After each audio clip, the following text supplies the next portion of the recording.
มึงแล้วบ่ได้เดี๋ยวนี้คะแนนเซเลนสกี้ถีบขึ้น67-70%คนยูเครนเห็นเซเลนสกี้ยืนตรง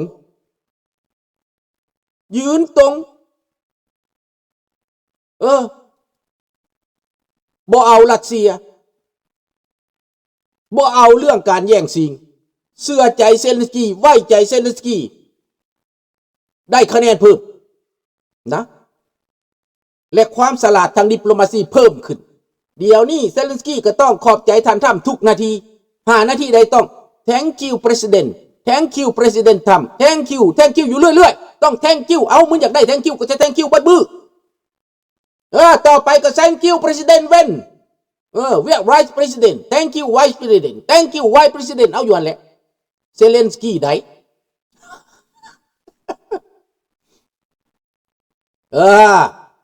เขามักไปนั่นก็ต้องเป็นแบบนั้นเขามักเห็ดหยังก็ต้องเห็ดตามนั้นดังนั้นเซเลนสกี้ได้หยังพี่น้องเดิมตั้ง3 ปีเตียบเจกมานี่เซเลนสกี้ได้หยังเดี๋ยวพอบ่ทันเว้าเรื่องอื่นเด้อสิบรรยายพวกท่านฟัง1ปูตินอยากให้นาโต้ถอยออกจากยุโรปถอยออกไปอย่าเข้ามาคอยสิแผ่อำนาจเป้าหมายของปูตินคอยสิผลักดันยุโรปออกไปแต่ในที่สุดแทนที่พวกนาโต้สิถอยออกไปฟินแลนด์กับเข้าสวีเดนกับเข้าเป็นนาโต้เข้าเป็นนาโต้แล้วพวกนี้ได้อย่างตั้งแต่3 ปีเหตุสงครามมานี้รัสเซียเสียหายกว่าสงครามอัฟกานิสถานเสียหายกว่าทุกสิ่งทุกอย่างสงครามใดก็แล้วแต่ครั้งนี้รัสเซียเสียหายหนักคือกล่าวหาจากศาลโลกประกาศจับ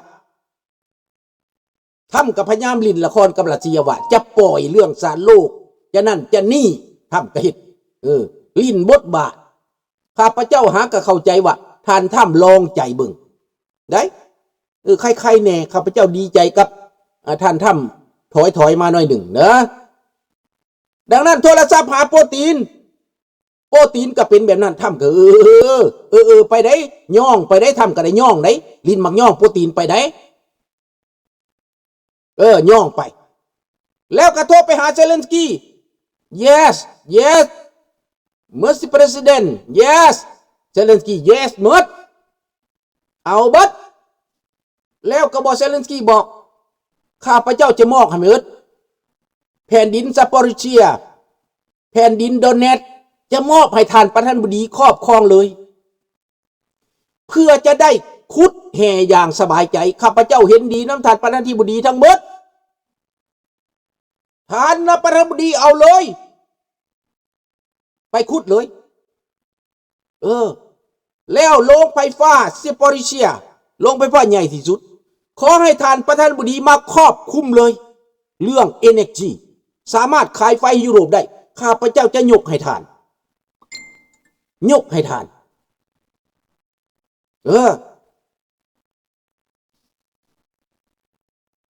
ข้าพเจ้าจะยกให้ท่านนี่ข้าพเจ้าจะยกบ่อแห่ให้ท่านทั้งหมดนี่ความฉลาดเซเลนสกี้ได้บาทนี่นอบน้อมถ่อมตนได้บาทนี่ได้นี่คือการดิปโลมาซีแบบใหม่อันนี้มันนิวดิปโลมาซีทั้งการค้าทั้งการเมืองทั้งการนอบน้อมได้เบิดครบสุดท่านก็ดีใจเว้ยเป็นกูดเดียวกูดคอเป็นกูดเดียวกูดคอได้จะคออย่างแล้วบ่แม่นได้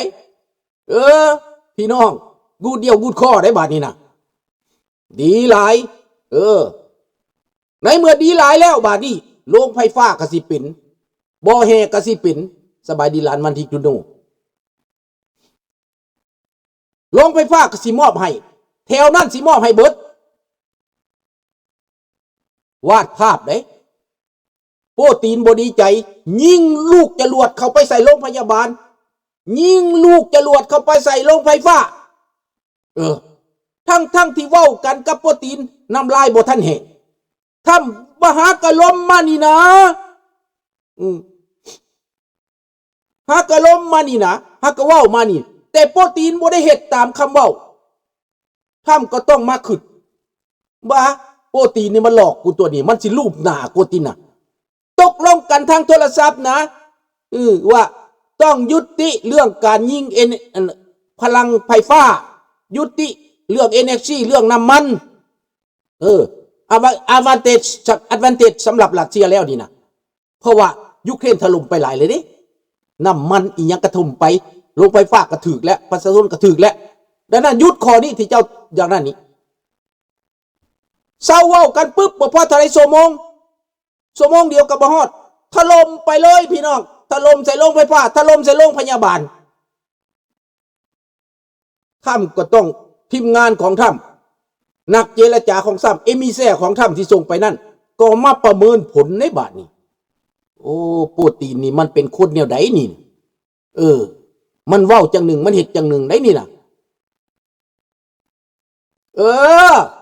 อันนี้แหละความฉลาดนั่นยกดินแดนที่รัสเซียอยู่นั่นให้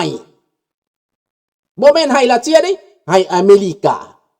ฟังดีๆให้อเมริกาความฉลาดของเซเลนสกี้ฉลาดบอกแทนที่จะให้รัสเซียคอยบ่ให้รัสเซียคอยยกดินแดนแถวนั้นให้อเมริกาเข้ามาพัฒนาโรงไฟฟ้านิวเคลียร์ซาปอริเชียโดเนตลูฮันเป็นเขตอเมริกาเข้ามาขุดบ่อแห่แล้วพัฒนายูเครนเห็นดีน้ำ1,000%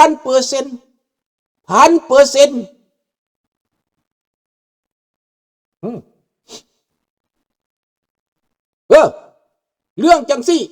ท่านท่ำก็ดีใจแล้วกูดเดียวได้นี่กูดเดียวสำหรับเซเลนสกี้ได้แล้วเดียวกับรัสเซียได้เป็นอย่างไรรัสเซียนี่ขึ้นไปขึ้นมาแล้วห่วยคันเป็นแบบนี้เฮาได้เสียได้นี่เฮาได้เสียนี่นะเลยบ่ยอมเลยยิงจรวดมานั่นแหละคันยิงจรวดมามันเฮิดไผมันเฮิดท่ำได้บาดนี่ได้โธ่ปูตินเล่นสินเนาะก็เลยโทรกับรัสเซียกี้ว่าเรื่องปาตริอตเนี่ยนะเฮาจะไปพิจารณาเด้อเอาในยุโรปมาให้เจ้าเด้อจรวดที่ส่งไปแล้วนั่นจะเอามาให้เด้อทุกสิ่งทุกอย่างเอามาให้เด้อได้บาดนี้เพราะว่าเซเลนสกี้เข้าข้างเด้บ่ขัดขืนเด้คันเป็นจังสั้นในตอนนี้พี่น้องในตอนนี้ท่ามกลางที่ถอยออกมาจากที่ถูกบีบนะบีบให้ถอยออกมาจากคุกนั่นถูกต้องแล้วเพราะคันเข้าไปอยู่หันมันก้างคาคอกลืนบ่เข้าคายบ่ออกเสียคนไปเล็กน้อยเสียอาวุธไปเล็กน้อยไม่เป็นไรแต่ถอยออกมาเพราะว่ากันไว้จะหักษาไว้จาก10 กิโลเมตรห่างจากชายแดนไป10 กิโลเมตรหักษาไว้ให้เป็นเขตโซนกรีซหมายก็ว่ายูเครนตั้งทัพไกลจากชายแดนไปจักกิโลเมตร2 กิโลเมตรประมาณนั้นแล้วก็ตั้งการป้องกันไว้อย่างแน่นหนาวางคุมระเบิดวางกับดักวางระเบิดอยู่ในดินแดนรัสเซียแต่ห่างออกมาหน่อยหนึ่งบ่ได้จำกัดแล้วแต่บ่ได้เว้าแต่บ่ได้จำกัดดังนั้นเหตุผลนี้เป็นยุทธศาสตร์ที่วางมาแนบเนียนพี่น้องล่อให้รัสเซียมาเจ้าขึ้นเบิงดินแดนแห่งนั้นเขายึดไป7 เดือน 6-7 เดือนยูเครนคุ้นเคยกับบ่อนใดเจ้ามาคุ้นเคยกับบ่อนใดที่มันจะจัดการเจ้าได้คุ้นเคยจะวางดักสกัดบ่อนใดขบวนการของรถรัสเซียก็มาตามหลังกันนิ่งนองได้แล้วยึดได้แล้วมาเข้ามาพอดีตกวงได้พี่น้องตกวงของการมองเห็นเซเลนสกี้มองเห็นใส่โดรนไปตรวจเห็นแล้วบันทึกใส่จุดนี้มาใส่ไว้เรียบร้อยแล้วส่งให้มาไปพอดีส่งโดรนไปพอดีส่งลูกปืนใหญ่เซซาบมันพอดีเลยพี่น้องตกใส่บอลว่าแปลว่าน่าลุกเลยนะยูเครนยิงไปนี่แปลว่าจุดใดเจ้ามาน่ะนะ มันตกเข้าวงจรนั่นตกเข้าเขตอันตรายเขตเคียวโซนพี่น้องทหารรัสเซียต้องล่มตายเป็นพักเป็นเบื่อแทนที่จะมาตั้งขนเข้ามาแล้วบ่แม่นเจ้าสิมีเข้ามาพร้อมได้ขนเข้ามาแล้วจะเอาทหารเข้ามาลู่ไล่เข้ามานะทหารหักมัดน่ะเข้ามาน่ะบ่แม่นเจ้ามีเข้ามีน้ำบ่แม่นเจ้ามีอาวุธมาพร้อมได้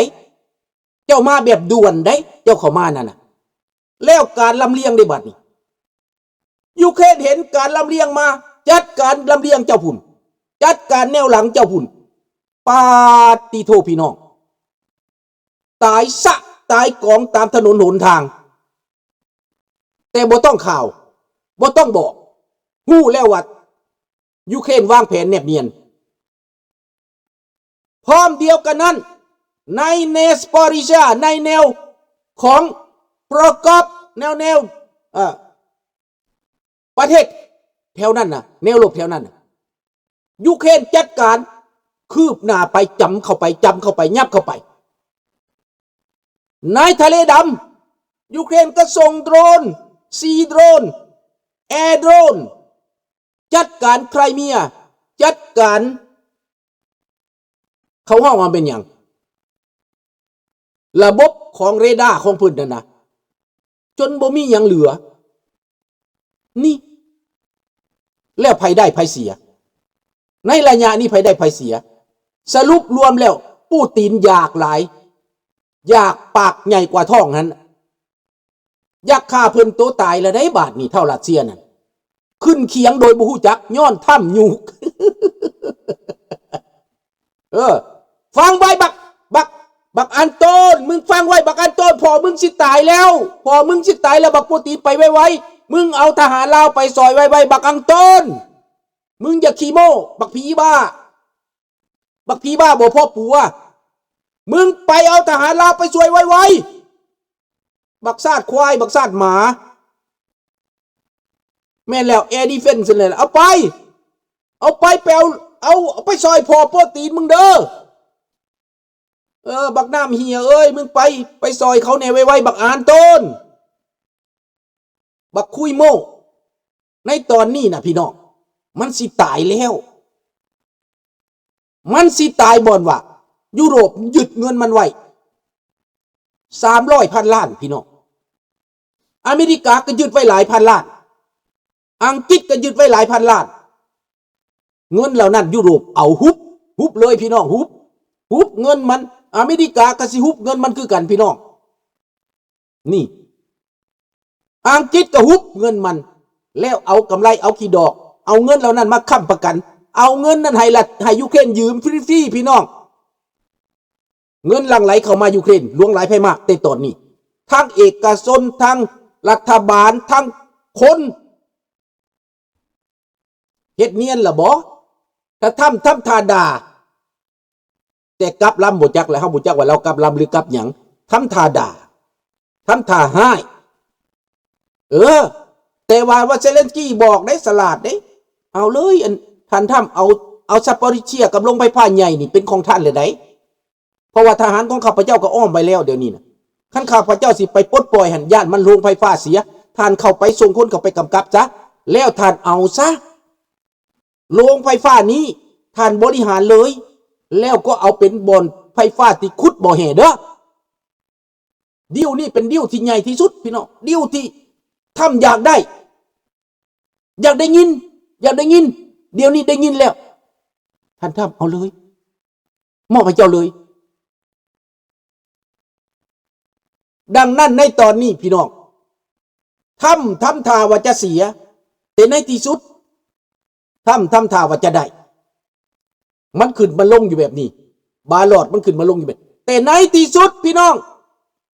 ในที่สุดรัสเซียเผยท่าแท้ของตัวเองออกมามันเป็นการเปิดโปงถ่ายทอดท่าแท้ออกมา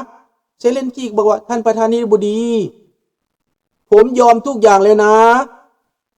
ถอยหมดแล้วยุติสงคราม30 วันผมก็ยอมแล้วบ่อแร่ผมก็ยอมแล้วทุกสิ่งทุกอย่างผมก็ยอมแล้วข้อตกลงไม่ให้ยิง เรื่อง